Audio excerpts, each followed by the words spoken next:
on the Slip and Dip podcast. You listen to Kendrick and Matt on the Slip and Dip podcast. Oh, beautiful, man.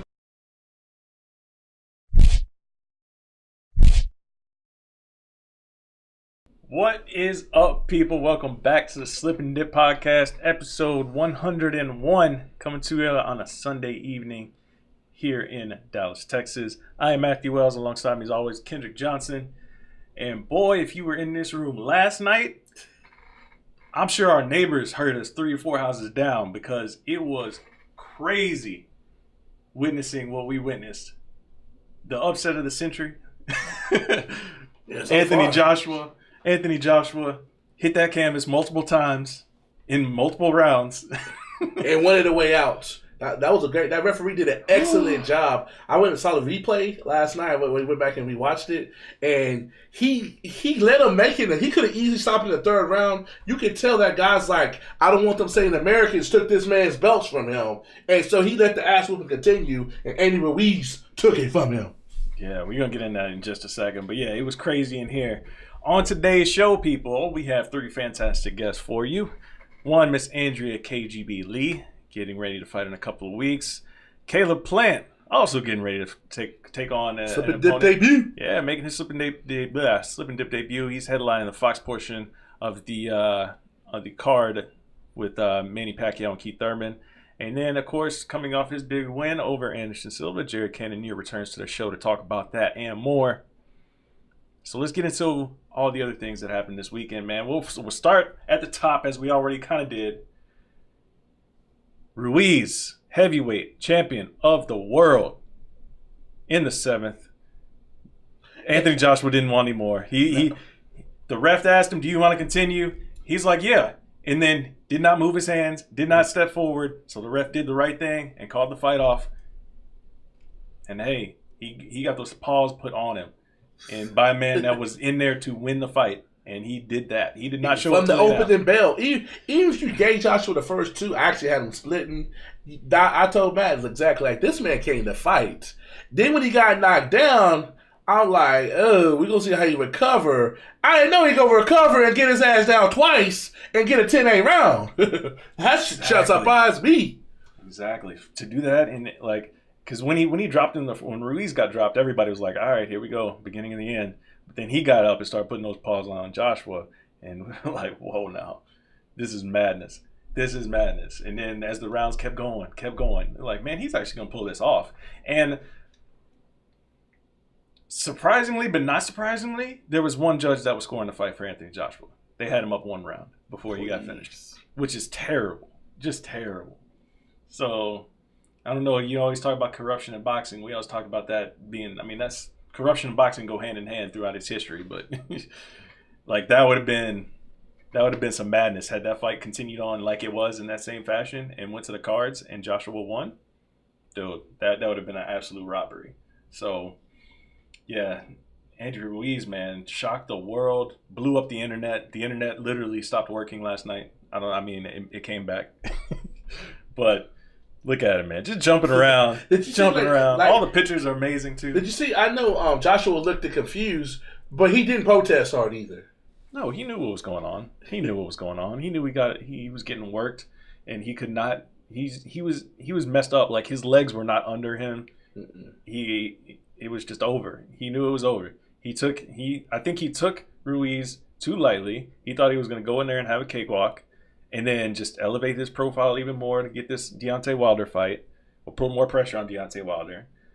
I think also maybe because of the fact that he didn't get him out of there in the first round, like he was saying that he felt he needed to do to match what Deontay just did. And I think after he didn't do that in the first round, and he's like, all right, maybe his confidence started waning a little bit. But at the same time, one man that was not lacking in confidence was Andy Ruiz, because he was walking him down the entire fight. Easily. Even after he got knocked down, he was like, okay, I got this. Wild, man. It's like he was setting traps on Joshua. You usually see champions on one setting traps. He was setting traps on Joshua, and he fell for it. Every time he fell for it, he made him pay. Because his hands were way quicker than I thought they were. He was counting the mess out of him from the opening bell. 100%. And I want to address all of the hashtag boxing fans out there in these message they say boards, some crazy stuff, boy. on these groups, man, saying the wildest things, talking about, oh, Anthony Joshua didn't look right. Oh, Anthony Joshua threw the fight. Oh, Anthony Joshua threw the fight. Because it's stupid. Like, it just shows the fact that, like, okay. It's funny to me. I don't take them serious, though. I don't take them seriously either, obviously. If I was having a conversation with these people face to face, I would not give them the time of day. But the fact that you scroll through under all these things and you see this stuff, it's just like, do you people really think this? Like, are you really this ignorant? Saying that Joshua threw the fight. Like, you cannot come up with one solid reason why Anthony Joshua would throw a fight. Especially throw this fight. It makes no sense. No sense whatsoever. So to say that, and then to go even in a more outlandish take is to say Andy Ruiz is a Mexican. Both of his parents are Mexican. Just because he grew up in California don't mean he's not Mexican. Like what? That's exactly what Oscar De La Hoya did. It's insane to me. It's insane to me, man. I've seen they're not even hot takes. They're just straight up garbage takes coming out of this fight. My man getting hot. Yeah, man. They don't want to give this dude his props, man. Like, come on, dude. Like, I get it. We're all robbed from Anthony Joshua versus Wilder for the time being, but I mean that still doesn't mean you go out there and just trash the dude for going out there and not getting knocked out. Like, yeah, I mean. As he was doing, walking around the ring, giving a DX suck it to everybody that was hating on him. Take it. Andy Ruiz, man. But do you think he could beat the real champ? Do you think he beat Deontay? I don't think so. He had a great performance, but I don't think he could beat Deontay. See, this is the thing. Because when he got down that first round, third, he doesn't get out that round. I agree with you on that, but here's the thing. When Deontay hurts somebody, his opponents usually do what Anthony Joshua was hoping he was going to do, which is start to retreat, start to look for a way out. Nah, Andy Ruiz just stood there. He was like, you're going to put me down right here. I'm not running anywhere. He didn't run. And that is the perfect recipe, I think, for a guy like Wilder, who sees when you're hurt, starts winging these punches from way the fuck out here, trying to put everything and the whole crowd behind every punch. Leaving himself open for a counter. But I think he learned from the Fury fight because that's basically what he did. No, he definitely tightened up in this, and even against the Brazil fight. But the first time he had him hurt, he was still doing it. Wilder was still way the hell out here coming in. I'm just saying, against a guy like Ruiz who isn't gonna like retreat back, he's just gonna be like, I'm gonna stand where you just hit me, and I'm gonna still throw a counter. But see, the two things that what you say in theory makes sense. But here's two things in that theory that trump all that. One, who has stood in front of Deontay and lived to tell about it? And two, for him to do that, he's gonna have to stand in front of Deontay to make that happen. I know. No, I'm not saying he would beat Deontay Wilder by any means. I'm just saying he would be a little bit different than what everybody's thinking it was gonna be. That's all I'm saying. I don't think Deontay would just show up and walk through him. No. It'd be a late round stoppage because the way he laid traps and stuff last night, he's gonna have to set some stuff up to get the knockout. Yeah. Definitely wouldn't be no Brazil part 2. Yeah. So congrats to Andy Ruiz getting the job done. New.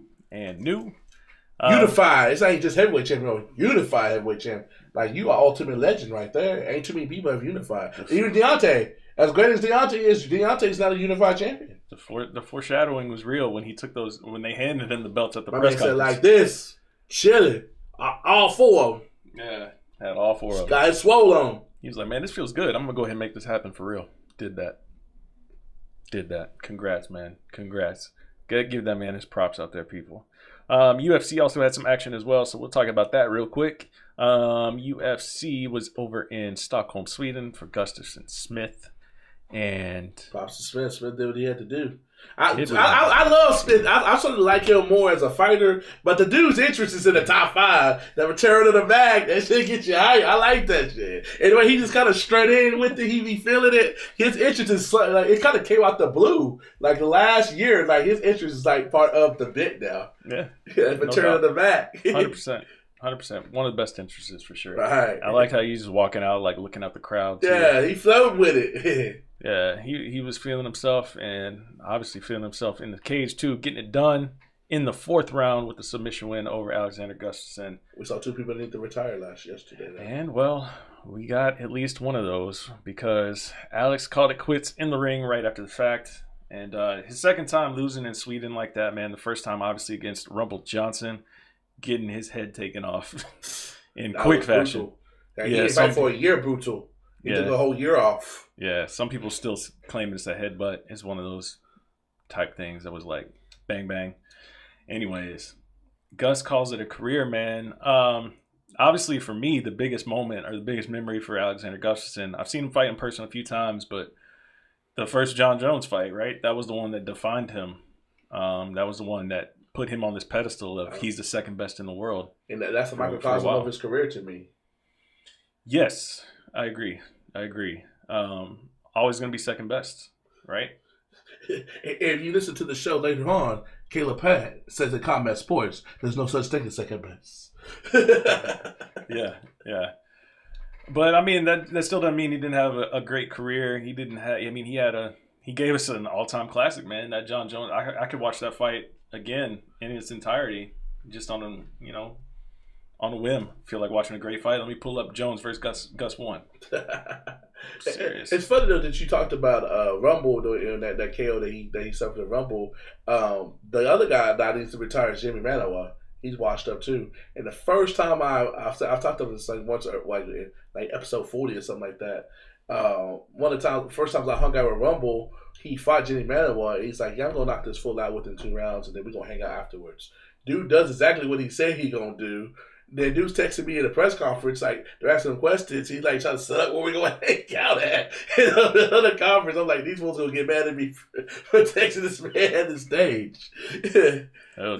But yeah, I think like since Rumble opened the door on both these guys, they have not been the same, which is kind of crazy. Yeah, I mean, Jimmy's Rumble hadn't been the same since Rumble knocked him out. He had never been knocked out, and Gustafsson never really was the same. I knew he ended up having to fight with afterwards with DC, but close with no cigar. Yeah. So shout out to Alexander Rakic as well for getting the job done against Jimmy. And that was a brutal head kick. Yeah. Absolutely brutal. I mean, nobody's gonna take that. Like nobody gets hit with that kick and continues to fight. But it was just incredible finish, and I think I actually got it right here for you guys watching on the YouTube. Spectacular stuff.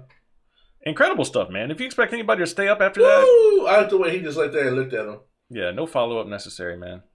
But yeah, Jimmy's been on the receiving end of some absolutely brutal knockouts. That one where Volkan Ozdemir dropped him. I was sitting cage side for that one, and it was that same type of impact when his body hit the cage that you just saw right there. So we showed it one more time. I like the way he said that with the little feint to set up the kick. I didn't notice that when I watched it live. Yeah, it was a nice combo. It was a nice combo. Feint, bam, kick. Yeah. That's brutal. Nice. It was beautiful. Beautiful work. Let's set it up with a feint. Yeah, it was nice stuff, man. And we do have a new contender as well. I mean, light heavyweight knees contenders. So, hey, there's another one for you guys. They ain't working on Jon Jones, so. Yeah, people also out there saying that, that's going to be the best challenger for Jon Jones right now. And I'm like, pump your brakes. There's other guys in line right now. So we'll see. I will say this one thing with the Andy Ruiz. We know that somebody out there has your ticket. Somebody's going to have Jon Jones' ticket sooner or later. It's going to have to be a Ruiz type moment or effort to make it happen, but it is possible. It is. And I mean, looking at the rankings right now. I don't know who that person is. Actually, I think that person is in their early 20s, and they're not even in the UFC, and they'll catch Jon Jones in the next 5 to 6 years. Probably. Actually, that's who it is. Probably. But I mean, he's got a lot of names to knock off since he doesn't want to move up to heavyweight. That's smart. He's got a lot of names. Smart. Got Thiago Santos. I mean, he just beat Anthony Smith at 4. Dominic Reyes is still undefeated. Corey Anderson's still out there trying to make a run. I mean, there's guys he hasn't fought yet that can give him some good action in the cage. Johnny Walker at number 12, making his way up at the rankings. I like your analogy, though. When I talk about Jon Jones, I'll be like, all he going to do is do Jon Jones things, control the distance, control the action, and turn you into a sparring partner. That's what he does against everybody. I like what he says. He turns everybody to a sparring partner. He does.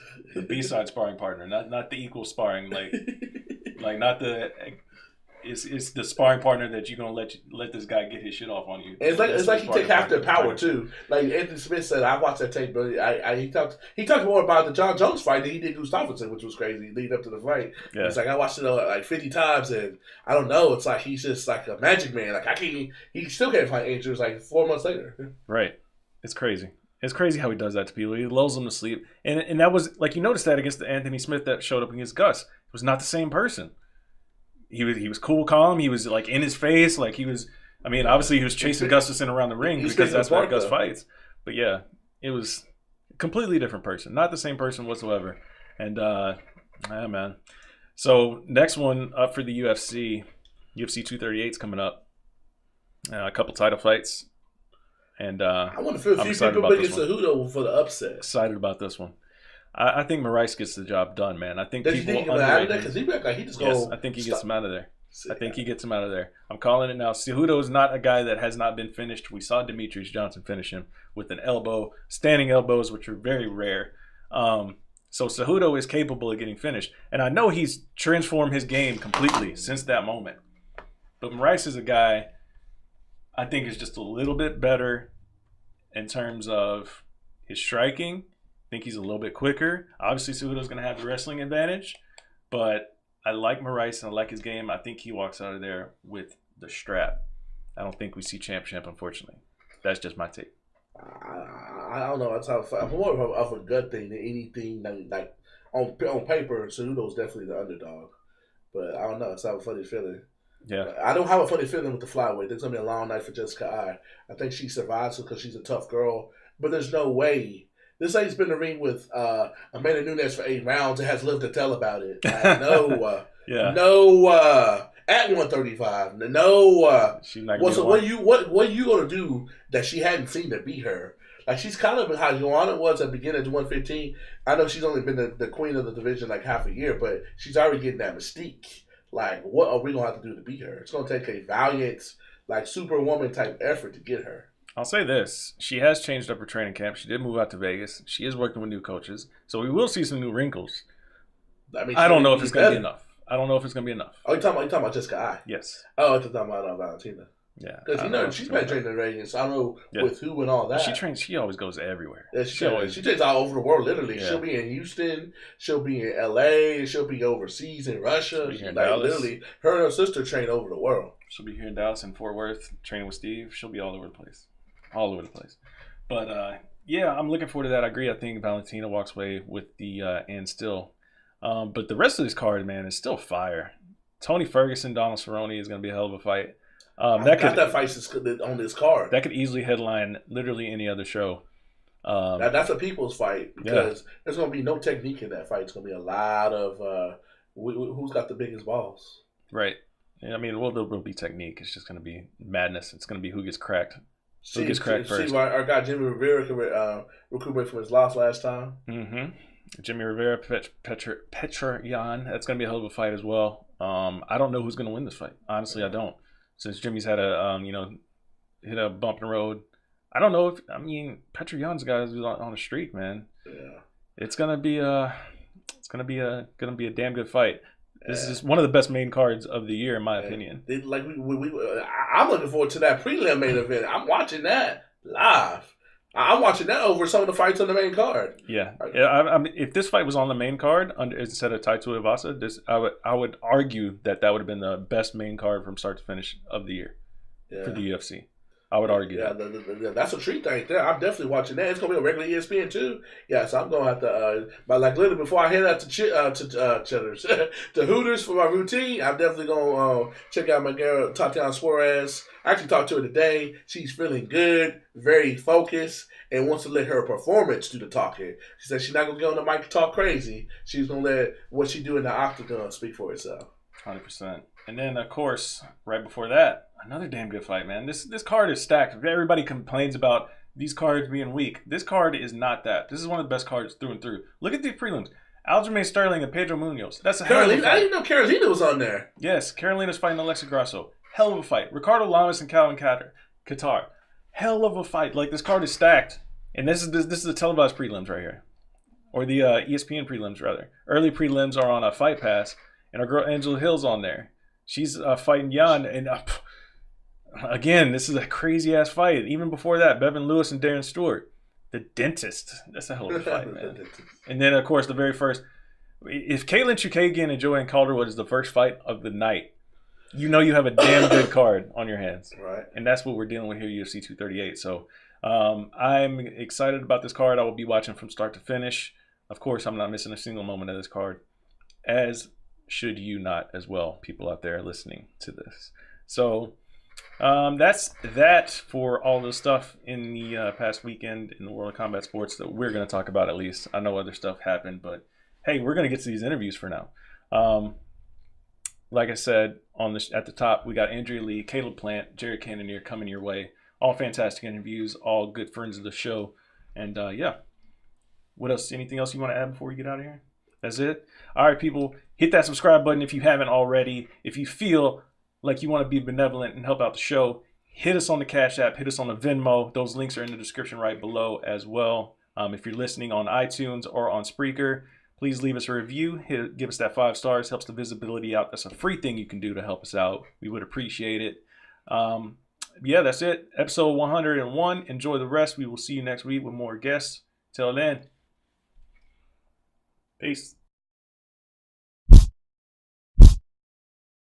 Please welcome back to the Slip and Deal podcast. Friend of the show, one of the best women's flyweights in the world, Miss Andrea KGB Lee. She's preparing to take on Montana De La Rosa, also a friend of the show, and UFC Korea Zombie in Moshano. Well, I want to get his name right. In Greenville, South Carolina. It's gonna be on ESPN Plus. How's that preparation going? You look like you were already on point on your way already.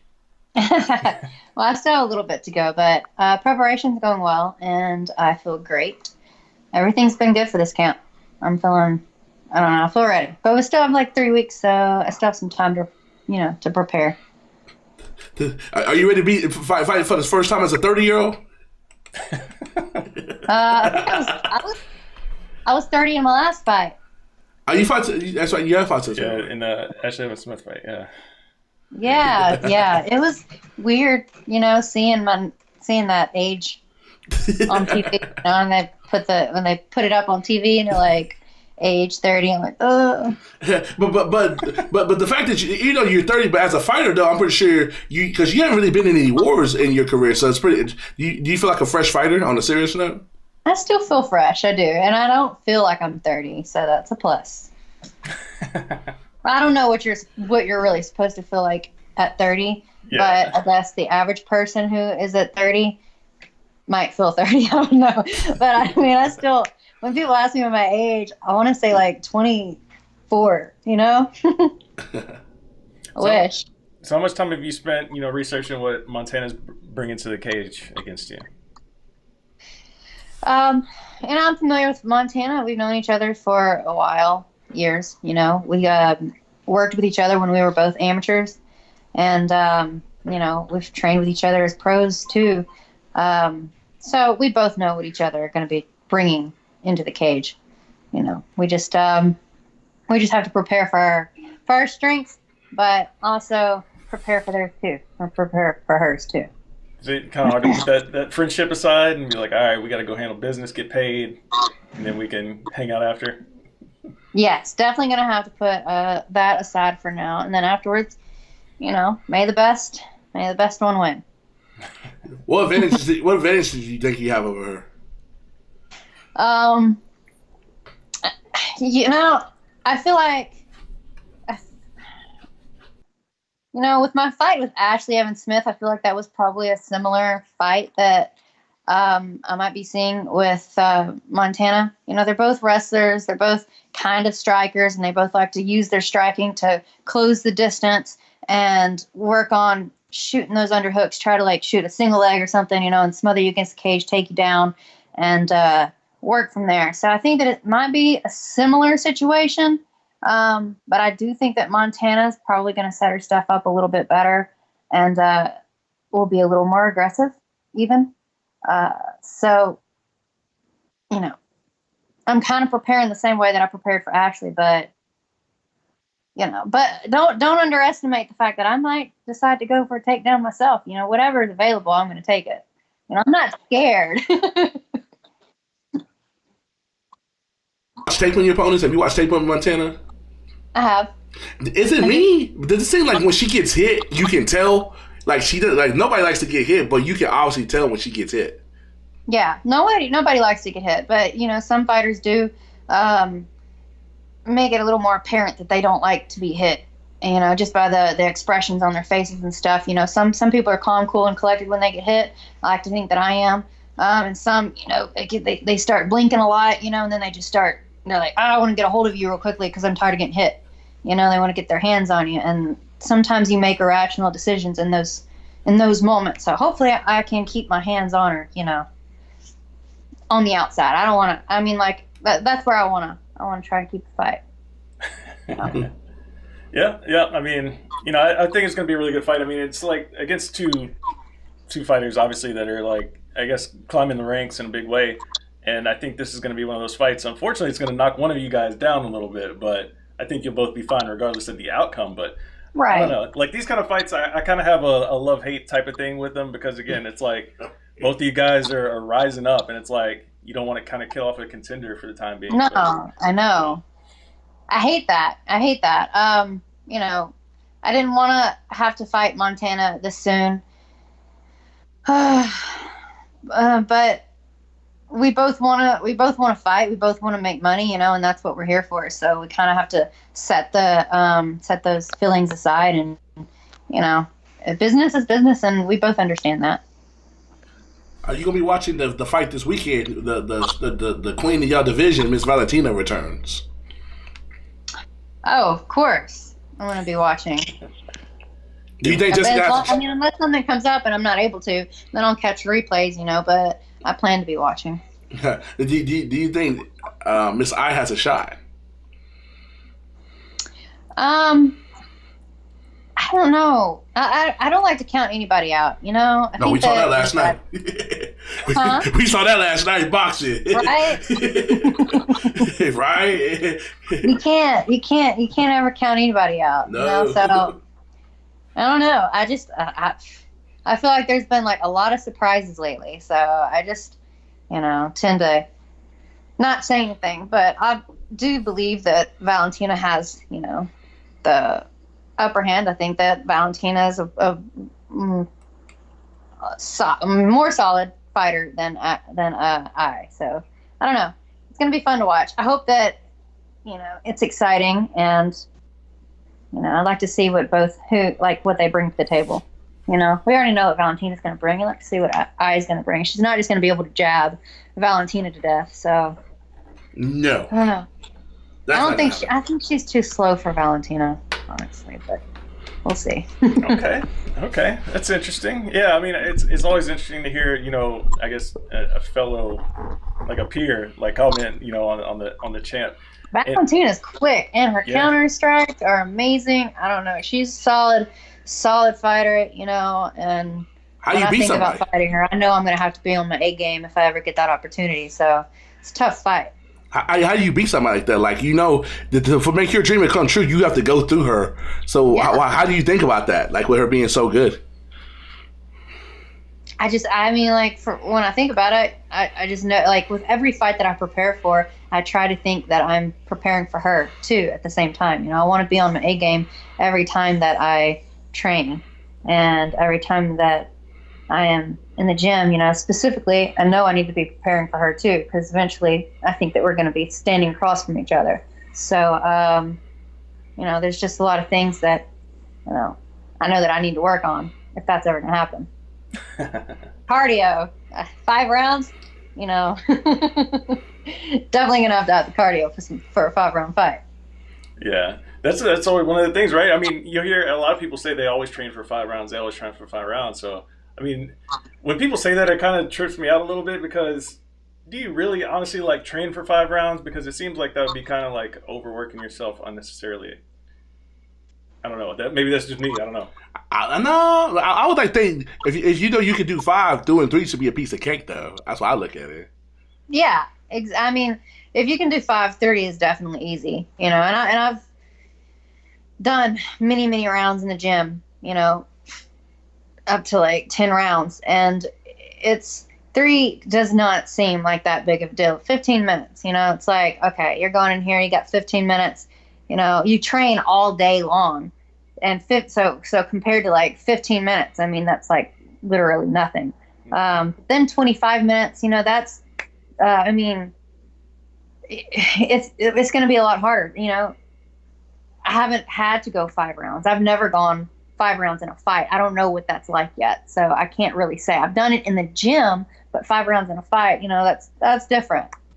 You got adrenaline going, you got so many variables, it's, you got to really be trained for that. Yeah, people don't understand like how much of a difference that is. Like when people say like, "Oh, I can do all this in the gym," but like I will never forget. I know it's not nearly the scale, but I'll never forget my first jiu-jitsu competition when it's like we train our asses off, 3 times a week, 3-4 times a week, and after the first 5 minutes of rolling in my first match, my cardio was gone. I was like, "Yeah, your arms are tight. So much lactic acid like built up. Your arms are huge. They're pumped. Just."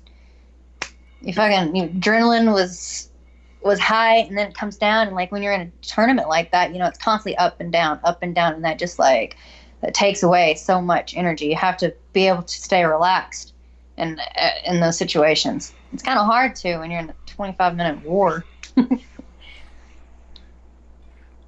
Tell me this, Andrea. Do you think somebody in y'all division, like people, like me and we'll make our show good? We have similar but different views on stuff. But I don't think people in y'all division take enough chances. Like with all like from you to Jessica, there's a lot of good talented ladies, and y'all all about the same. So to stand out, somebody's got to do some shit that nobody's doing. How come people don't take chances? Like to get that statement win or go on and really finish somebody, and you might have to do something that nobody's doing, but it'll look good on the end, but it's going to give you a risk, How can you think, seem like y'all have a bunch of safe fighters? I mean, I like to try. I try to go for finishes, I think in all of my fights. In my last fight, I did back off a little bit. You didn't want that bonus, did you? Huh? You didn't want that bonus, did you? No, I'm messing with you. No, I did want the bonus. I definitely wanted the bonus. I mean, I felt that, and I'm just talking about, comparing my, to my last fight right now. But in all of the other fights that I've ever had, I'm always going for the finish. The last fight, I feel like I had a moment when I had her up against the cage, I probably, maybe I could have finished her, maybe I couldn't have, maybe I would have blown my load. I didn't. I knew that I was fighting like a top level tier fighter, and I didn't want to risk like blowing my energy and then ending up underneath a heavy wrestler, because I knew that she was a wrestler, and I didn't want to like risk that. I was doing good on my feet, and I felt myself like closing the distance and smothering, and I've had instances in fights where it's like, oh, I'm going to go finish her, and then I ended up in a bad position, and then I got submitted, and it's like, oh, I was winning the fight, and I just, in the UFC, you have to you have to be smart. You have to fight smart. So you only get like a couple of chances in the UFC, and if you lose like a couple of times, sometimes you're cut. You get cut. I don't want to get cut. Most of the fighters don't want to get cut. So, sometimes they do. Fight cautiously. And don't go for like crazy things, because you can go for something. Like a flying knee or a spinning heel kick or something like that, and you can miss, and then you can end up in a bad position and get finished. I don't know. Yeah. How much do you think like the 50-50 contracts play into that too? Because along the lines of like not getting cut, it's like some guys and girls are also trying to be like super safe, and like I'm gonna do a very limited number of things, because like, hey, I have to earn literally half of my money in here. Wait, say that again. So like, like along the same lines of like not wanting to get cut, with losing, like how much does that also affect like when like the performances of people when they know like, hey, I have to actually earn half of my money. So like they may be conservative, they may not go for like this flashy thing or whatever, because they know like I have to do everything to the T, like whatever we train, like stick to the game plan, like no deviations from that whatsoever, because half of my money is on the line. Like if guys had 100% contracts guaranteed, like I think we would see a little bit more excitement. You know, Probably. Yeah, yeah, you're probably right. Because I mean, right now, like I'm going in there and I want to win. I mean, I want to win every fight. It doesn't matter. Sure. Nobody ever wants to lose. But I mean, yeah, if you were getting like 100% of your the fight, the money, you probably go in there and like try to go for a finish every time. I know I would. But you have to be cautious. You still, you have to be cautious because I mean, there's a lot on the line, but those flashy fighters are also the ones that get noticed. You have those that are like boring. Nobody really wants to see them. Elias Theodore. Huh? Elias Theodore. You like stand up? No, I Elias Theodore. That's why he got cut. Oh, Theodore. Yeah. Theodore. Yeah, but yeah, nobody wants to see like a boring fighter. They want to see excitement. I try to be exciting, because I want people to want to be excited to see me whenever I fight, even if I go the distance. Even in my losses, I want to be exciting. Plus, I want to get endorsements. And I want sponsors to notice me, and I want to be able to make money even when I'm not in the cage. I don't want the UFC. I don't want fighting to be the only way that I'm making money. I want to make money outside the cage too. And normally the way to do that is to get noticed, and you have to be exciting, I think. Yeah, 100%. 100%. I mean, obviously, people tune in for the excitement. I mean, I guess that's like the sharp difference, obviously, between the UFC and like a PFL, for example. Like PFL has guys that were kicked out of the UFC. A prominent one because he was boring in a sense is John Fitch, right? But he can still go over there because it's a sport structure. They don't care about the entertainment aspect, even though they do reward you when you have quick finishes. You get more points, but it's still a point system. You win, you win, and it matters. Versus, okay, we're waiting for you to lose that one fight so we can kick you out of the spotlight. Yeah. So it's kind of frustrating, I guess, in a sense for being a fan, and I couldn't imagine being a fighter having that pressure on you as well. Right. But kind of shifting gears a little bit, Switch. We've had you on the show many times before, talking about serious things, and we had some serious news come across the wire this past week with your husband. So I know you haven't really said much in the media, but how much of a distraction has that been for you heading up to this fight? Absolutely zero distraction. I'm not even, I didn't even know that. I mean, I knew what was going on before it ever got into the media. It's nothing, not a big deal to me. As soon as I didn't even know that it was that MMA News and ESPN was talking about it because I'd been off my phone. I'd just been busy with life, training, spending time with Ainsley, and then I get to the gym and people are like, so, I'm focused. I have this look in my face, like my eyes, and I seem off, I guess, but I'm really just thinking about my fight and thinking about training and preparing myself. And everybody's like, are you okay? Are you irritated about everything that's going on? I'm like, what are y'all talking about? And they're like, the news about Donnie. And I'm like, what are you talking about? And so then they pull it up on Instagram. I'm like, oh, no. I'm like, I've been knowing about that, but no. I'm like, I'm not even thinking about that. But I didn't realize that it was all over Instagram until people started screenshotting things and sending it to me. And I'm like, oh, God, they're talking about it again. But no. No, it's not bothering me. I paid no mind. I think everybody else, my friends, they were all worried about me. I was getting text messages. People asked me if I was okay. And I'm like, I'm okay. Fine. Well, what about the this week people are gonna try to make that a story. So how do you shut that down? Because you're not one to tell people where to go. But it seems like you in this situation, hey, I'm coming here to whip somebody's ass. I ain't trying to talk about all that. I don't see you saying that to people because you're gonna get all the crazy questions on Media Day on Wednesday. But I'm just gonna have to say no comment, and I did. I mean, I had somebody from ESPN, they messaged me, and I was like, they wanted to know if we were are we still married? Are we getting divorced? And I was like, divorced, no other comments, and that's it. And that's kind of just how I'm handling it. I mean, it's only a story if I continue to talk about it. And I mean, or if I continue to associate myself with it, and I'm really trying not to. So I mean, it's not a story anymore. It's old news. It doesn't bother you. I know you have a daughter. How old's your daughter? Like 10? She's 7. 7? Yeah, you're mini me. Man, I'm a mini me. Does it bother you the fact people don't take in the aspect at the end of the day that you're a mom too? Because like, for instance, we're friends with Michelle, and that's like a big part of her storyline. She's karate hottie and the mom, but nobody really talk about people like you being a mom. Like they talk about Kat and like karate hottie, but they don't really talk about that. Does that bother you that they don't take that in aspect that like that's that girl's dad out there and they just put all this craziness out there?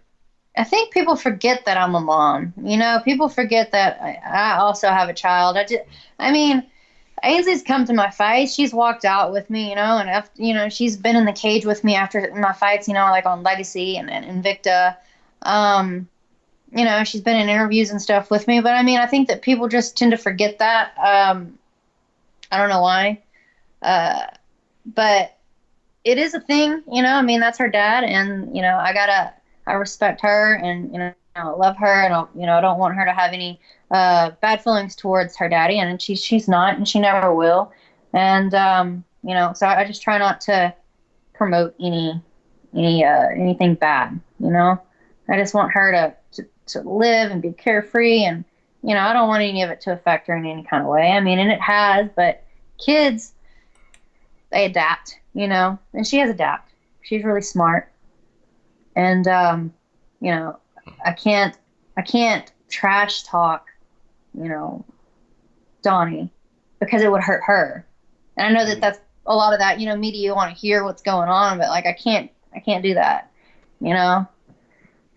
I gotta promote goodness, Of course. And forgiveness, and I gotta set a good example, Yeah, that's a perfect way to handle it, I would think. I remember when we did our the interview with you, just discussing the whole tattoo thing, like initially.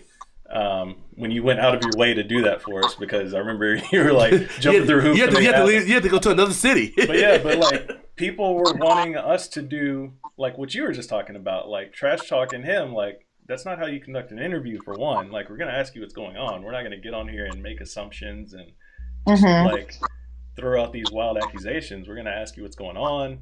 That's how you handle things professionally, and I think we did a good job with it. And I think the way you're handling this whole thing is amazing, because you're focusing on your career, you're focusing on your kids' best interest as well. And yeah, I don't think there's a better way to handle it. So bravo for that. This will pass, as everything does.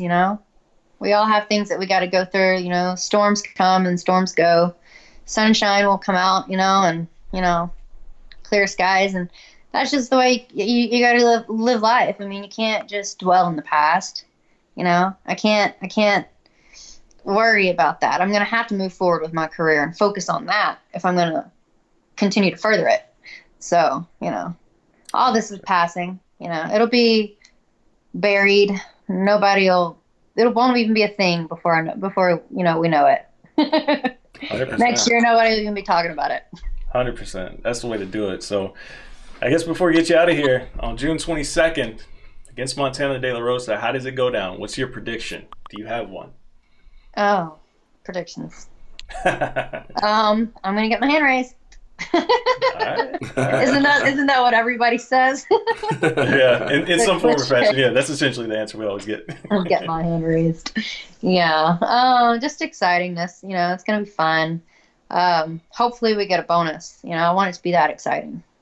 One way. I want to walk out of there with bonus. So that means you're going to have to get into a war, though. Nah, performance bonuses, not fight of the nights. Different things. Right. Different things. No. Yeah, who knows what's going to happen? Yeah. I don't want it to necessarily. I haven't had a war. I don't necessarily want this to be a war. Do I see it go in the distance? It very well can. But I don't know. Yeah. I want to get a finish. She wants to get a finish. Could be a decision. Who knows? Boom. Well, as always, I'm looking forward to it. I can't wait to see how it goes down. Thanks for coming on the show once again. We'll let you get back to the rest of your evening. And we look forward to talking to you after the fight. Thanks, guys. I'll be in touch, buddy. Good talking to you. Please welcome to the Slip and Dip podcast, making his Slip and Dip debut. He's the IBF Super Middleweight Champion of the world, Mr. Caleb Plant, and undefeated 18-0. He'll be taking on Mike Lee July 20th in Vegas, headlining the Fox Sports card. How's it feel that you been headlining your card on national TV, man? That's a big deal.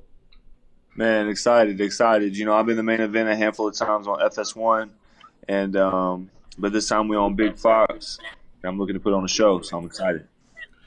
It seemed like you kind of got his number, like you done your homework and everything, because at the press conference, you basically was in his shed, and he didn't know what to do. Did you do a lot of homework? Because you were coming at that man like, I read your book is old, and this what's going to happen. Don't even show up. Yeah, definitely. I mean, you know, he kind of it's kind of like he was knocking me for studying, but he's a schoolboy, so he should know what it's like to study for a test. So, you know, I take this game serious. This is all I do. This roof right here you see, that's how I keep it over my head. That's how I keep food in my belly, like I said in the press conference. So I take this sport serious, and I'm coming for him. Besides getting that belt last fight against Jose Uzcategui, do you think people realize that you're the real deal? Cause I know me personally, I knew you were a good fighter. I'm like, we're going to learn a lot about Caleb Plant, good or bad, heading into that fight. Because to me, Uzcategui, he killed Darrell. I don't care what nobody said. He beat him twice. Oh, yeah. But so it wasn't like you beat a sorry guy. The guy can legitimately fight. He just looked average when you were in there. It's like you had studied him and you knew that he didn't make adjustments. So you knew once you got through the first 4 rounds, it was all church. Is that pretty accurate by watching the fight? Yeah, I felt like, you know, up until about like the 9th round, it was pretty. I mean, it just wasn't even like a contest. You know what I'm saying? But I had to fight at a pace that I hadn't really fought at before. Against a guy who is a relentless pressure fighter. And even if you go back to some of Floyd's early fights, even somebody like him, you see him, you know, get winded and a little bit, you know, tired in fights like that. And not to mention, you know, I have been off for a whole year with a broke hand surgery, no tune-up fight. You know, it had been a year since I've been in the ring. So I think that played a small effect on me getting, you know, slightly winded at the end. But yeah, I just feel like I'm a dimensional fighter. I got a lot of different tools. I was beating him on the inside. I was beating him on the outside. And I knew that was a fight where I was going to finally get to properly introduce myself of who I was, who I am, and what I'm about. So awesome. So, I mean, obviously, getting this big stage like this against a guy like Mike Lee, like, what are you looking forward to the most, like getting out there, like in terms of taking advantage of the stage? Do you feel like you have to go out there and get a finish, or do you have just getting your hand raised enough to kind of maintain that, you know, that elevation of the status that you're experiencing right now? Mike Lee's getting knocked out. That's it. Mike Lee, and it's up to him. He can fall on his face or his back. That's the only option he's getting. So this is a big stage. He's undefeated. He's looking to stay that way. He's a bigger guy who's coming down in weight. So, you know, that there's some kind of put some questions in there because of how big he is. And, you know, once you lose once, it's easier to lose again. And so a guy like him with an undefeated record, you know, it's hard to take that first. So he's not going to want to do that. But he's in there with somebody he on a level that he hasn't faced before. And I'm looking to put on a show July 20th. Do you think people are still underestimating you, even though you got the strap? Because it's like, oh, Caleb Plant, yeah, like they kind of like you're an afterthought. Because first they didn't think you were even gonna be good enough. Now it's like, okay, he got a belt, but it's like you still have to prove yourself. Does that bother you? It's like you're a game champion, you went the tough way, nothing was easy. They definitely didn't give you nothing, and they still hating on you. Yeah, I mean, I didn't beat no Ronald Graville for no world title, you know, and I didn't beat nobody old or over the hill. I beat somebody in the prime who had a lot of momentum on their side. We even gave him a stay busy fight after I broke my hand. We were supposed to fight August 24th, and I broke my hand in early July and had surgery July 19th, and we gave him he fought on a top rank card in September. Jose did, to stay busy. So, you know, I don't know. I feel like people underestimate me, but I've kind of been dealing that with boxing my whole life. And unfortunately, we know why. I think so. And unfortunately, that just is a part of today's society. But I hope that through my career, I'm able to hopefully erase those stereotypes. You know, I've kind of been labeled as an outsider a little bit my whole boxing career, from amateur all the way up to the pros, and even now. And it's just, I feel like people are not used to that. I'm something that people aren't used to, and it's, I'll win and they'll think, okay, but it still can't be real. You know, so they tune in the next time to see if it's going to be real, and it is. And then they say, okay, but it ain't going to be real the next time. So as long as they keep tuning in, I'm cool with it. Will you call yourself the Eminem of the boxing game? To be honest, I just like call myself Sweethands of the boxing game. You know, I'm not really looking to be the next anybody. You know, that's never been my goal. I'm Caleb Plant, and to me, that I'm cool with that. That's good enough for me.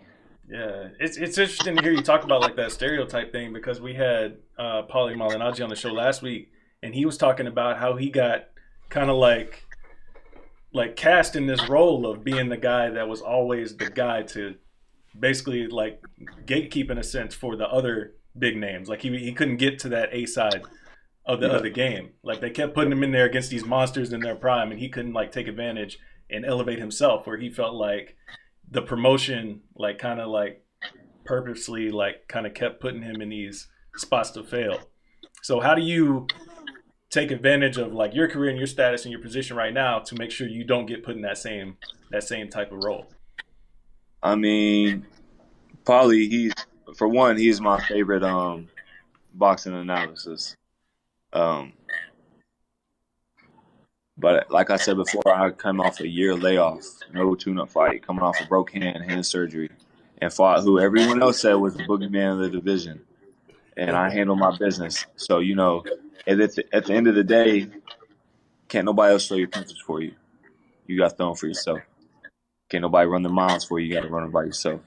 So I don't know his situation and why he wasn't able to get there. If he says it's because of promotion and other people, you know, maybe that's what it is. But as far as I'm concerned, I had a tough task ahead of me as well, but I handle my business.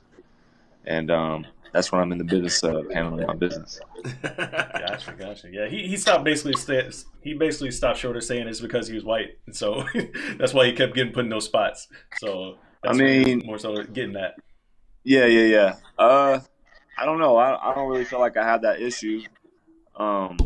I feel like I'm something people want to tune into, whether they believe it or not. It's still something they want to see.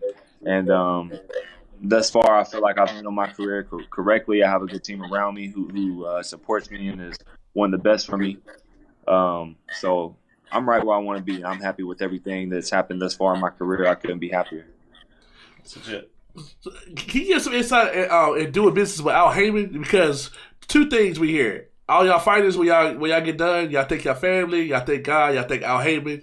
And what do you think when people come to you? Why are you doing business with him? You know, you make a lot of money. Does that trip you out to people like have this like persona about him without even really knowing him or doing business with him? Really, all I'll say is that Al, he's one of the greatest men that I've ever met. He's a man's man. He stands behind his word. What he says is written in stone. He means what he says. He says what he means. And that's one reason that me and him have a great relationship, because we have that in common. And, yeah, he's just a great guy. And, you know, there may be people who talk down on him, but you don't hear too many people who are signed to him talking down on him. No. It does it give you extra confidence, the fact that he had that confidence? I won't say take a chance, but he saw something in you that nobody else has seen, and it's kind of helped you go to another level. Absolutely. You know, I had a couple different people looking at me coming out of amateurs, and once I had my daughter Aaliyah, and everyone found out all the issues that she had and medical issues that she had, everybody just gave up on me. They stopped calling me. They stopped answering my calls. I ain't even gonna put no names out there. You know what I'm saying? I'm gonna keep it to myself. But I know they salty as fuck right now. But yeah, Al, he came. Luis de Cubas, my manager, sat down. You know, we met and discussed some things and talked some things and put it together ASAP. And he signed me right out of the gate, right out of the amateurs. No pro fights, nothing. My first pro fight was on the undercard of Bermain Stavern and Chris Arreola in LA back in 2014, May 2014. And I signed to him right out of the gate. He believed in me right out of the gate. He said I was going to be something special right out of the gate, and I knew it too. And we're just happy that the rest of the world is starting to catch up a little bit. So. Hey, when you blow up, remember some of them podcasts, we been on the bandwagon. We didn't just jump on when you got hot. Cause I know how this boxing game goes. You get a couple straps, and everybody start popping up, and you got the fight heights and all them in the world. We were ahead of the game. Just remember that. Yeah, facts. No, I appreciate you guys. You know what I'm saying? Giving me a platform. Let me get over here and talk a little shit. Yeah, absolutely, man. So speaking of, I guess, talking a little bit, like, I know you saw what happened last night, right? Yeah.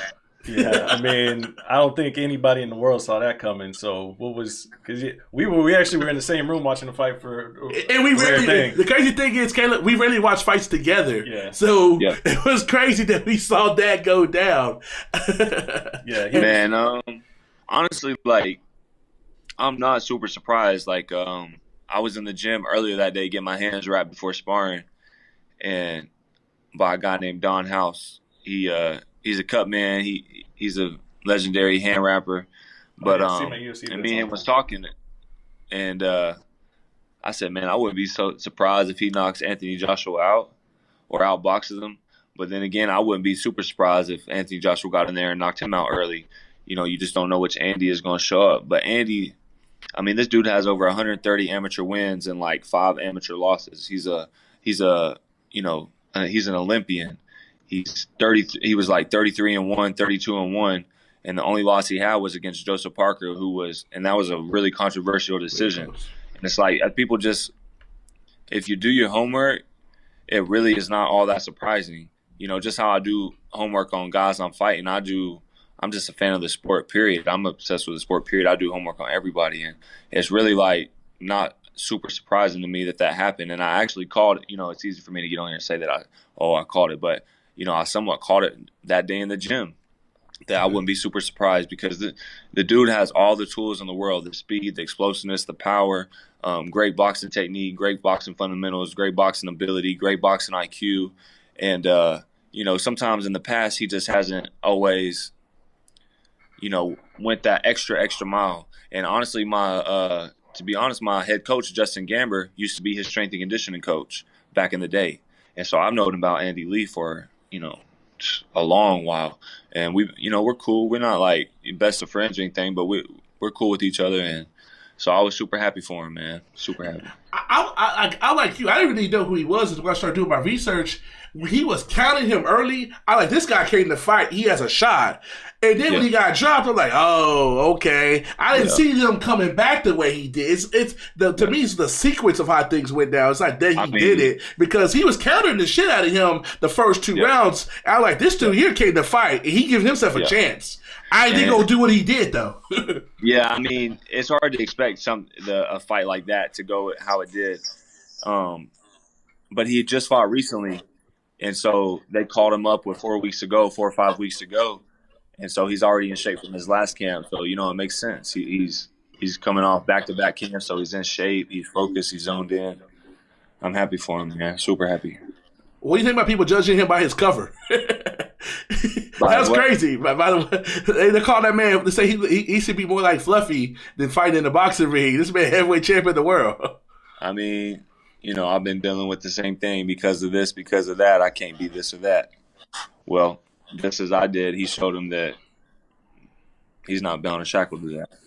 Yeah, man, it's crazy. Like, I've been noticing a lot of, I don't even want to call them hot takes. It's just plain ignorance. Like, after this fight, man, where it's like everybody's talking about, you know, he's not really Mexican, to all this stuff about that Joshua threw the fight. Like, I've been hearing the craziest stuff in the world come across the timelines, man. I'm just like, let the guy go out there and have a moment. Like, can he have his moment? Let him have his moment, man. He just conquered the world, and people won't even let him have it.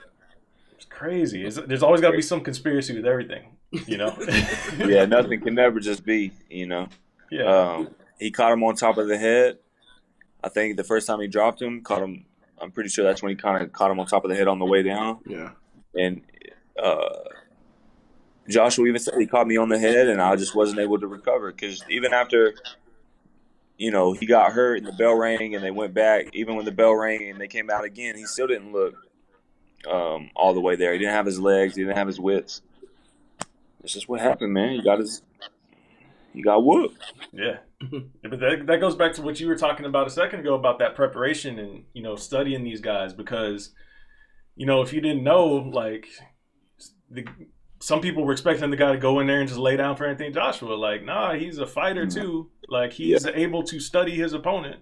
But, like, no, go ahead. I was gonna say he's a you know, A-class fighter. This ain't no.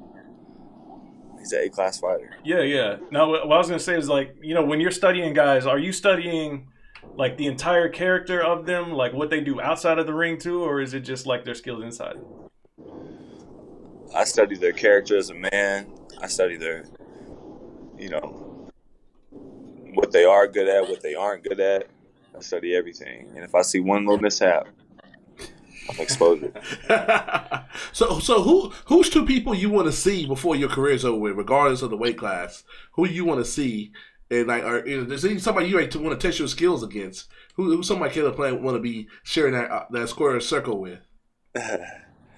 I mean, the main objective is to unify and eventually become undisputed because I'm pretty sure super middleweight is the only division that's never had an undisputed champion.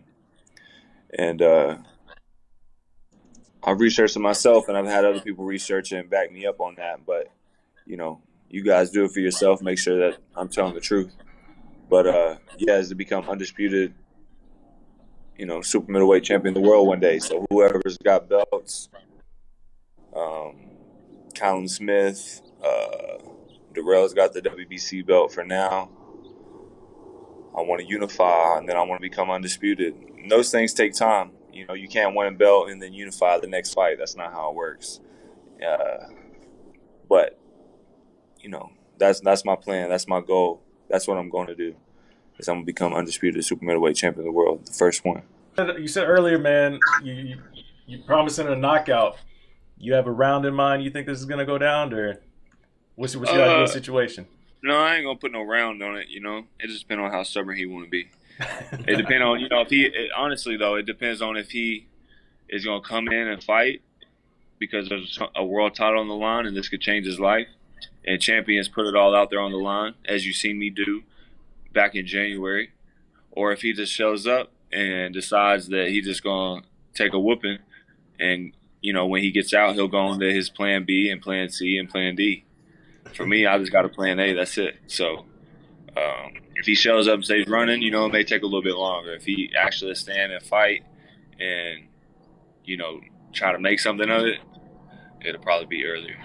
When you say to the fan that's sitting at home, be like, man, this fool ain't knocked nobody out in 3 years. What do you think about, what you got to say to them? I mean, when's the last time he won a world title? When's the last time he fought somebody of my caliber? When's the last time he was he's the B-side in this fight, but before that, when's the last time he stepped up and fought the competition that I fought? Has he fought a Paulie Medina, a Rogelio Medina? That's a dude who we all know for a fact really beat James DeGale. We all know that, you know, that's somebody who knocked Jay Leon Love out cold. Right. A dude who's been a gatekeeper and gave many people hell of, you know, gave them hell. You feel me? And what I do to Rogelio Medina, what did I do to Jose? So, you know, he can talk all that shit he wants, and I can talk all the shit I want. But July 20th, when that bell rings, there are no lies in boxing. So all that shit he talking about, you know, he's been doing that. Ain't no lies when that bell rings. So we're going to find out for sure. We putting them on notice, boy. One question why I think the best matchup for you, to me, I think out of the two was 168ers. Tell me if you agree with this. Is you and the Bermudez? What's the young kid for that fought on the Earl on the card? It was on the Earl and Mikey card. I forget his name. Benavidez, yeah. Yeah. Would you think safe to say that y'all the two best in that division? I mean, ain't no such thing as second best. So either you the best or you not. And I'd say I'm the best. So did he beat Ronald Graville for a world title, or did he beat the Boogeyman for the title? True. what I'm saying? That's fine. I want to see. I definitely want to see that fight. You know, no offense, because he's a cool guy, but, you know, I don't really got too many friends in my weight division. Matter of fact, I got none. But, you know, I'm fighting a dude who's bigger than me, supposed to be stronger than me, who's undefeated. After he fought Ronald Graville, who'd he fight? He fought Jalen Love. So just off these 2 past fights alone, I'm fighting stiffer competition than he's fought. Oh. So there it is. I mean, hey. The future boogeyman at 168. That's what I'm going to start calling him.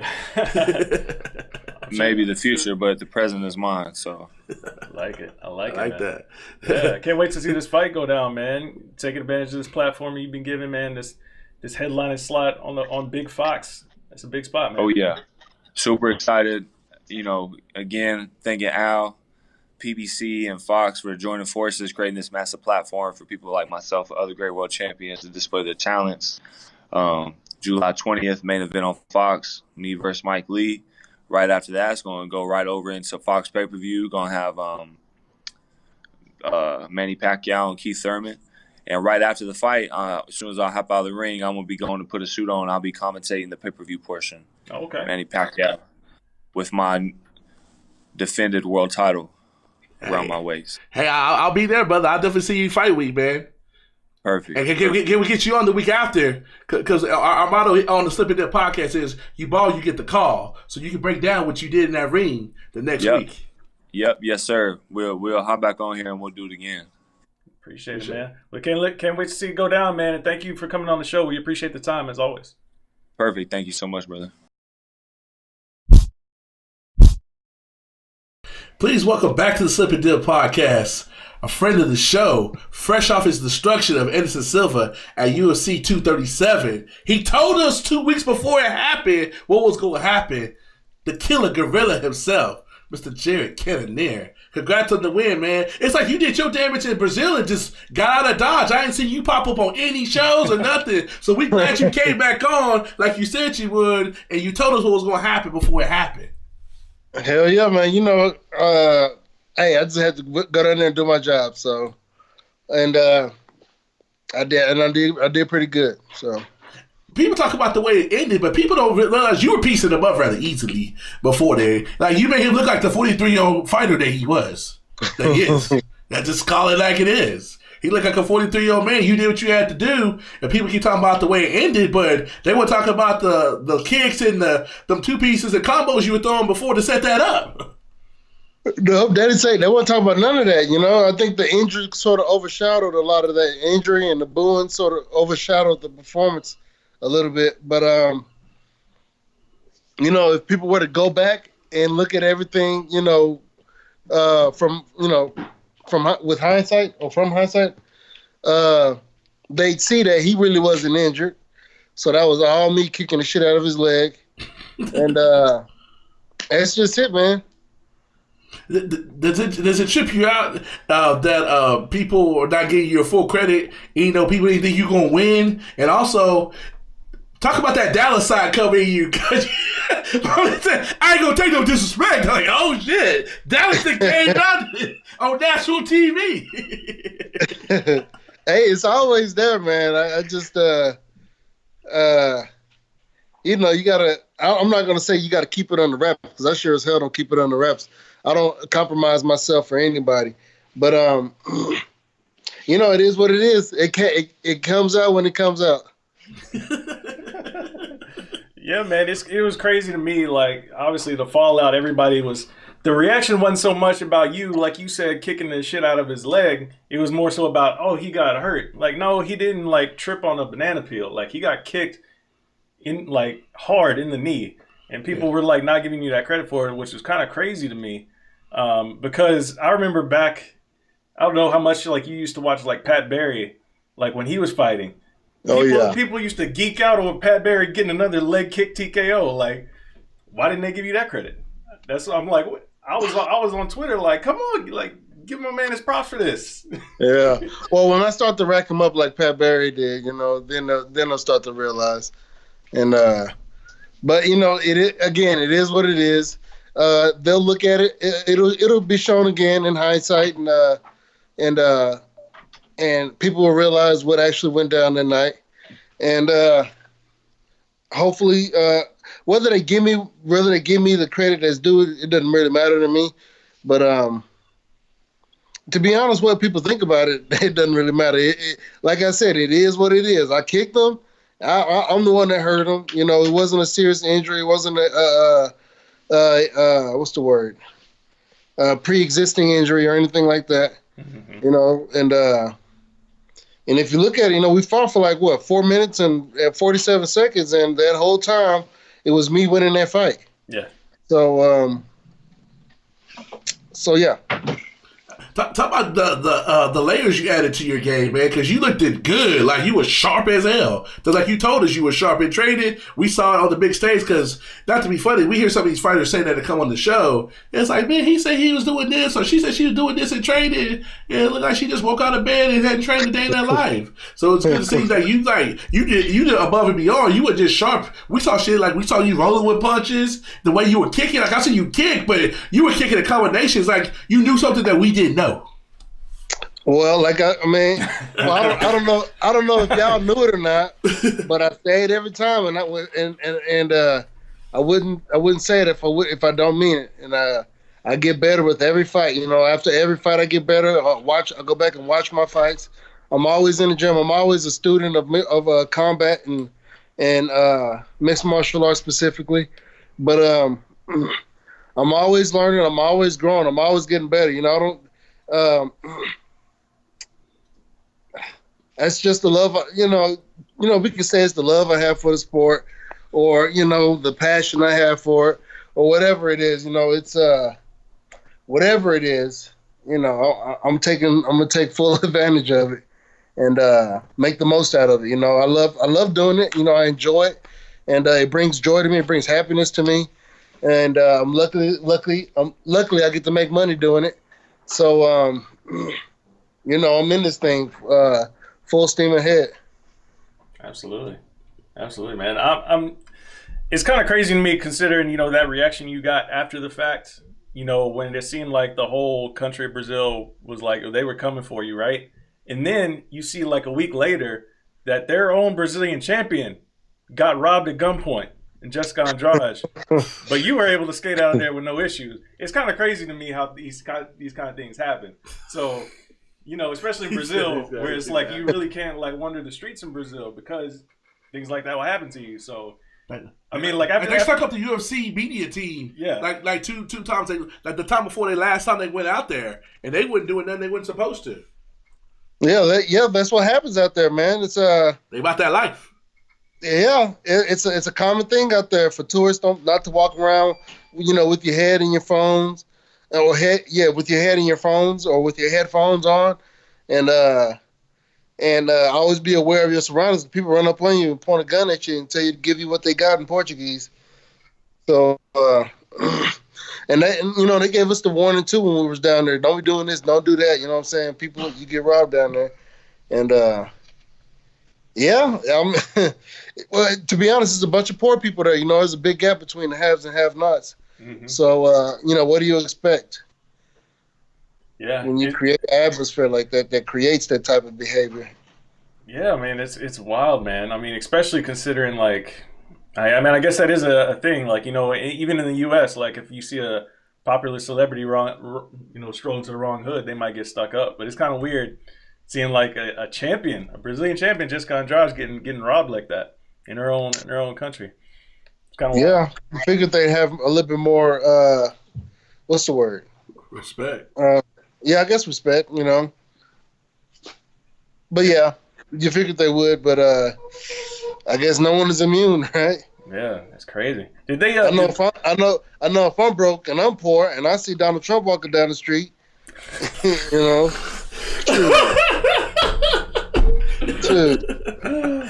Ain't nobody exempt. If anything, I'm more of a target to me. But I don't think the same as a lot of people. So, boy, you can take the boy out of South Dallas, but you can't take the South Dallas out the boy. Hey, you just gotta know how everybody actually thinks, man. That's what it is. Like, you gotta know. Like, I'm walking in this type of environment. I gotta know how these people are thinking in here. So, yeah, and that's how I was when I was there. I didn't. A lot of people going here. I want to go here and see the Christ statue and go there and see this and do that and do this. I'm like, no, man. I'm in a foreign country, and I know how these people get down. So I ain't finna be out there and about and exposing myself to not only the poor people who will probably rob you and do some stuff like that, but you got corrupt officials, corrupt police out there who will hold you up and shake you down and stuff like that. And hell, that shit actually happened when I was down there. Somebody got held up by the cops, and the cops was trying to, get some money, extort them, get some money out of them. So, God. I don't be out there like that, Yeah, I'm butt ass naked out there. I ain't got no gun on me. Right. Don't nobody know me around there. They speak an entirely different language. So I'm go there. I'm gonna handle my business, and I'm gonna get the hell out of there. That's the way to do it. That's the way to do it, man. It's not a place you want to hang around with unless you, like you said, like you got that thing on you. Just in case. Or somebody who speaks the language, Yeah, for sure. But so, like, what's it been like?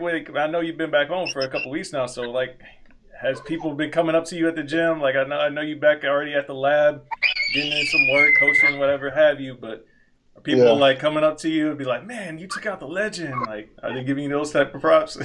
Yeah, I still get it every now and then. Not as much as that first week, man. I was like, man, the first time I walked in the lab, I was late to every class I was trying to hit, because I got stopped and I was talking and taking pictures and whatnot, like, and all that stuff. And but it died down towards the end of the week, and then you have a few people who you haven't seen and stuff like that. So it's been okay. It's pretty much back to normal now, which is what I like. I like it better than people say, "Oh, hey, congratulations," and stuff like that. Did you find that little girl that you charged up in the lunchroom? I think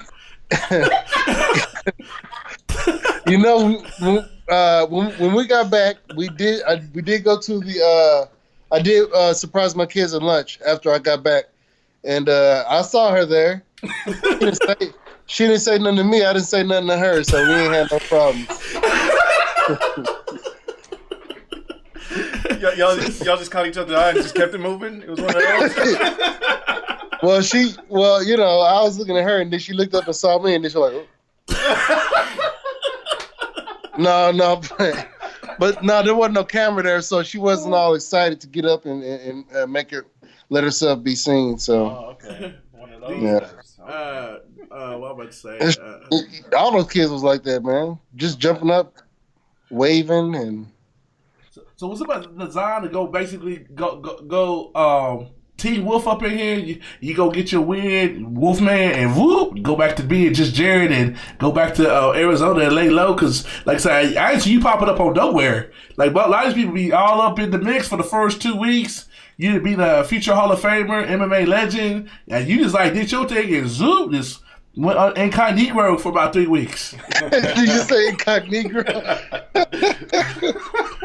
That's exactly how it is, bro. No, man, I don't be all on social media and stuff, posting and posing for pictures and shit like that.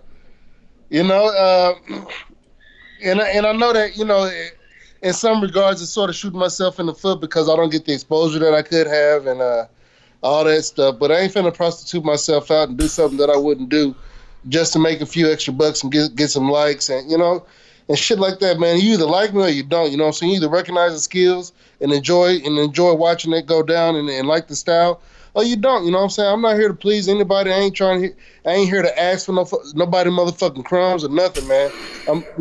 We've seen that shit happen for millennia. You know what I'm saying? I ain't finna ask nobody for nothing. If I want it, I'm gonna either earn it, and if need be, I'll take it if I have to. You know what I'm saying? So luckily I ain't been put in that position to where I got to take somebody's shit. But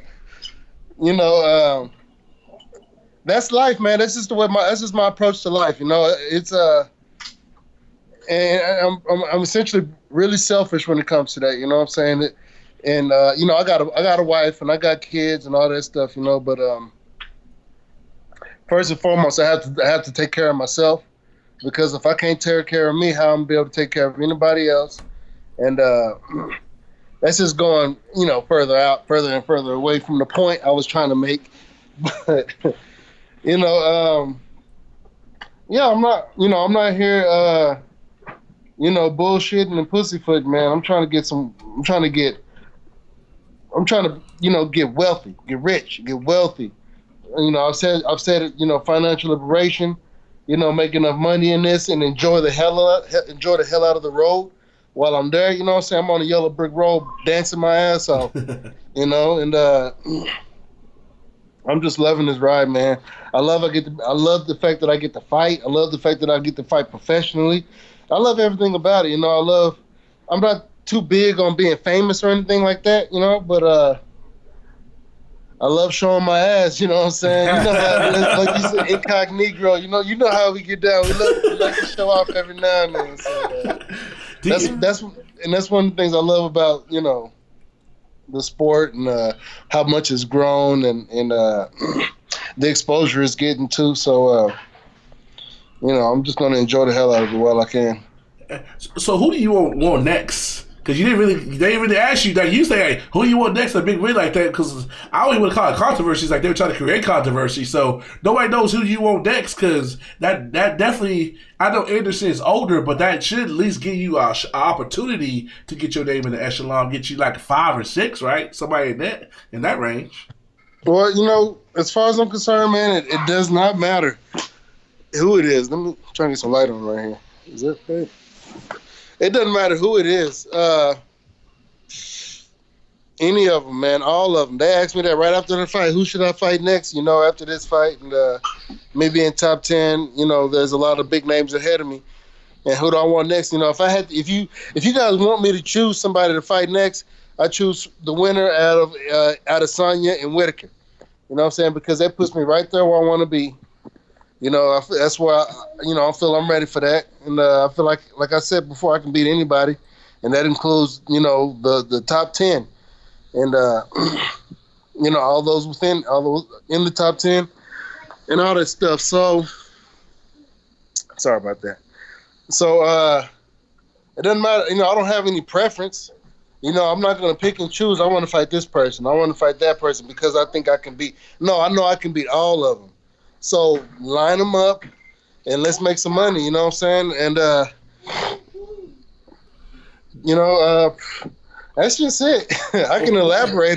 What's your take that people think that it's more I know Whitaker's basically the top champion, but basically a lot of people are thinking that this division is set up for Adesanya to be go on an Anderson Silva type run. What do you think about that? But for you being in the division, because I think he's more vulnerable than people are saying.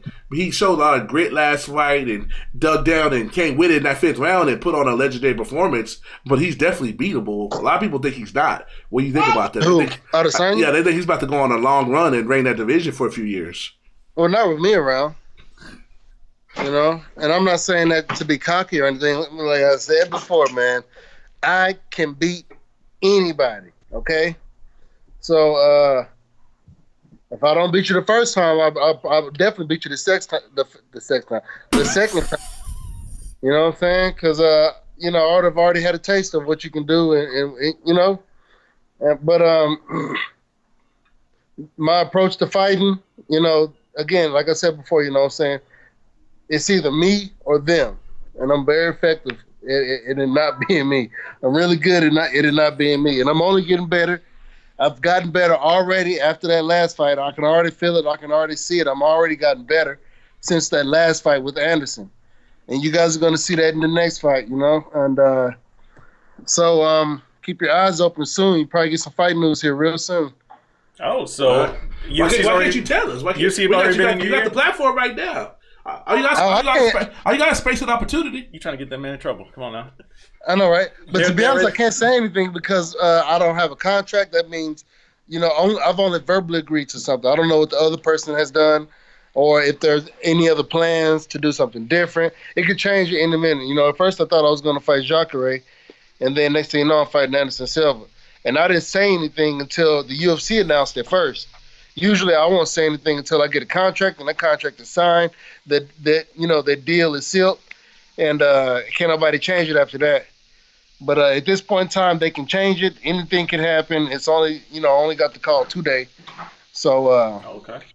Hopefully it happens, man, because I want that fight. I mean, that's news in itself. You got to call today about a fight, even though you can't say anything about it. So I was gonna ask you, if the UFC had been in your ear about getting back in there. So that's the answer to that right there. So it's a good match. It's the top 5 opponent. No. Okay. All right. No. Okay. But it's a good matchup though, and just if you were to put out both of our names on paper, you'd be like, "Whoa, okay, this seems interesting." So, but from my perspective, and again, it could be because I'm cocky, or it could be because I'm way confident. From my perspective, that's a fun fight right there. Okay. I've got some ideas, but I won't rattle off names because I know you won't respond. But I think I have a good idea of who you may be talking about. Do you look forward to, like, a lot of these fighters embrace getting into wars? I know you haven't really gotten in one, but do you look forward? Like, do you think you're gonna have to get into one to get somebody's attention or to get to where you want to go? Or hell no, man. Hell no, I ain't trying to get into no wars. What kind of shit is that? I'm not trying to get beaten up. I ain't trying to get my face bashed in and then win with my face bashed in. Like I said before, I want flawless victories. Each and every win, I want a flawless victory. You know what I'm saying? I just want you to do your bug. He said. I was trying to cut my throat. That's it, man. Yeah.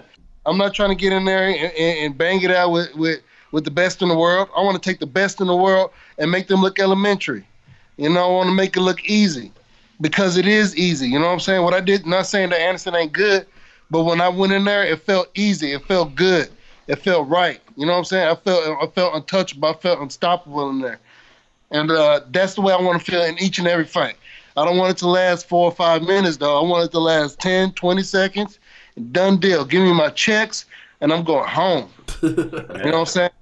And then, you know what I'm saying? Because the longer I sit in there, the more footage I create. I want the footage to just be highlight reel knockouts. I don't want it, I don't want them watching me get hit. I'm not trying to get praised for my chin. I ain't trying to get praised for being able to, for being good at getting my ass kicked.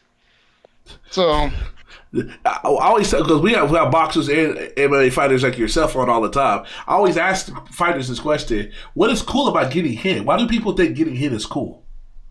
I mean, people love to see people in adversity and then to come out of it. I just want to see people doing good. You know what I'm saying? Shit, you ain't got to have a hard time to do good. It always feels good to see, the underdog come up, or the guy who's down on his luck come up, and we love those success stories, but that ain't my nature, man. My nature is to create a dynastic type thing. You know what I'm saying? Everybody's doing good consistently, constantly. It's automatic. You're born in the good life. Everybody's born in the good life, So we ain't got to have all that poor shit and all that, struggling shit and shit like that. You know what I'm saying? Of course, of course, it's not the world, the world we live in. We've created sort of an atmosphere of what's the word? Duality. Two sides. The opposite of one thing. Yeah. Shit like that. So there has to be a have. There has to be a have not. We love competition. We love pitting one against the other and stuff like that. So I guess until all that changes, which would probably be some sort of drastic World War III event that'll change that. But we're going on a tangent now. Yeah, there's a lot of things going on in this world right now. I'm sure we could spend all night talking about, but I mean, I'm with you though, man, because going in there, being in there for an unnecessary amount of time is just to entertain the fans. There's no benefit to it. Just to entertain the fans. Like, I trip out because I never have been one that I subscribe to the Mayweather theory. You do your thing and get in and slip and move. But it's crazy. Me and Matt have seen people like yourself, not necessarily you, but like get this crazy fight, and then backstage everybody's going crazy, and then backstage they don't know where they at. They can barely walk, and it's like where those cheers at then? Yeah. You can't go and show up to the post-fight press conference because you're so injured. Like, that's nothing cool about that. Like we were both at the Rory McDonald and Robbie Lawler fight, and neither one of those guys have been the same. That fight was almost 4 years ago. Yeah. You know, in some regards, it's pretty cool to watch that happen. You know what I'm saying, man? Like, man, the guy took a hard-ass kick, but he fought through it. Again, it shows a fighter's heart. You know, it kind of shows their mentality, what kind of mindset they have. You know, what they're willing to go through to get whatever it is they want for whatever reasons they're doing it. And, you know, I guess you got to know a fighter on a personal level to get that from it. But as far as I'm concerned, I ain't trying to take all that damage. I ain't trying to get hit or hurt or anything like that. And to be honest, that's even more exciting. It looks good when you make somebody miss. It looks good when you slip and then rip on them. You know, it looks good when they kicking in the air, then they fall on their ass. You know. Yeah. So how did it feel when you kicked him in the back of the knee?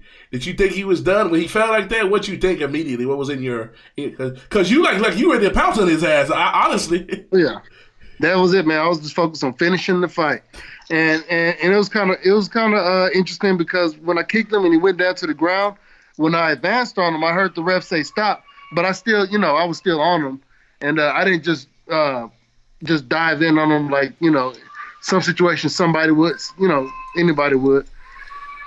But the ref pulled me off, and I kind of felt him coming behind me to stop the fight. So I didn't just, you know, dive right in on him. But I was there on his ass. If if the ref wasn't gonna stop the fight, I was right there ready to do so. Most people, again, you know, most people make the common mistake of stopping and taking some steps back and waiting for the ref to intervene. You know what I'm saying? Again, you know, against a guy like Anderson Silva, as bad as I wanted to win, I was not finna let that happen. So that was just a common mistake that we just can't make in there. So.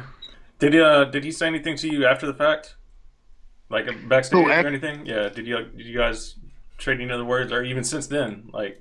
Just in the octagon we talked, and I didn't really say too much. You know, he was saying, good job, I deserved this, I earned this," and I was, you know, thankful and admirable a little bit. Yeah. And but that was pretty much it. Basic respect that, you know, fighters give each other after a fight. So. For sure. Well, yeah, man. I mean, congratulations on that win, man. Going into hostile territory, as they always say, getting your hand raised, and I'm excited to hear about this new name that you just got called about today. Can't wait to see who this one is. Who this one's going to be. So, yeah, we appreciate you taking out the time, man. As always, it's always fun catching up with you. Biggest win of your career. You agree? Absolutely, yeah. The biggest so far. Till the next one, right? Exactly. Beautiful, man. Well, thanks for coming on the show again, man. We always appreciate the time. I always like having to kill a gorilla in the house. Don't never know what's gonna come out. All right, man. Well, it was fun talking to you guys again, man. Thank you. All right. Hey, you know something you ought to do for fun? Come out with an S on your chest, man. I got an S on my chest. I'm D-Town's best. Oh my God. Well, it's already started. Superman who fights out of Dallas. Yeah, Ryan Spann. Yeah, I'm gonna leave that for him. Yeah. I'll put like prints on my chest or some shit like that. There you go. All right. I don't know. Nickname. All right, man. Well, we'll let you get back to the rest of your evening, and can't wait to see this news soon, man. Hell yeah, guys. Thank you again. Talk to you guys later.